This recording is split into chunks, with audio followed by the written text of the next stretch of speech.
Well, we do know now that the house in the 1300 block of Mandeville that was raided by police, that is the Airbnb that he was staying in. We've confirmed that through sources, and we've been reporting that.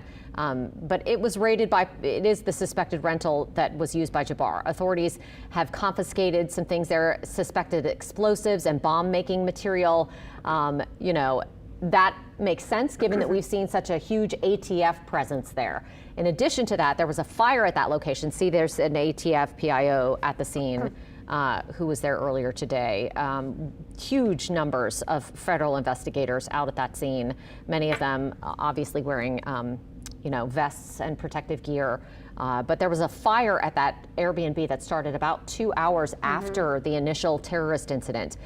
They started to see smoke, and investigators went in to see what happened. Now, we don't know if that was an intentionally set fire or what the nature of that situation was at that house on Mandeville Street. But this is in the St. Roch neighborhood, and for those who don't know the geography of New Orleans, who maybe are watching us on WWL Plus or on digital, that St. Roch neighborhood is just right on the other side of the French Quarter. It is very close to where this attack was carried out. So yeah, I mapped it out, and driving wise, it's about 1.7 miles from the scene of the horrible crime to where this home is, which is pretty close, all things considered, and there are a lot of cameras on that route. Absolutely. So yeah, absolutely.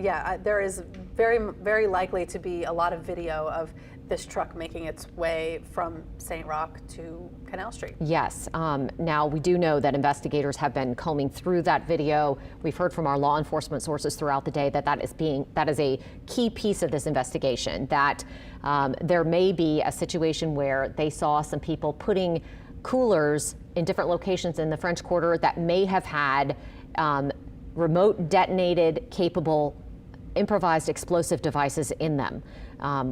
We heard from a law enforcement bulletin and the Associated Press reporting on that law enforcement bulletin that was issued to Louisiana State Police that those ice chests were what were placed in different parts of the French Quarter.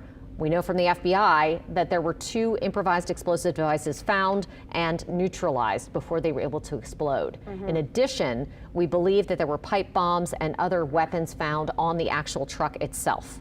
So lots of explosives and involvement in our federal agencies here. Of course, also wondering if, that's the situation in Houston as well, that they're looking for explosives. Yes.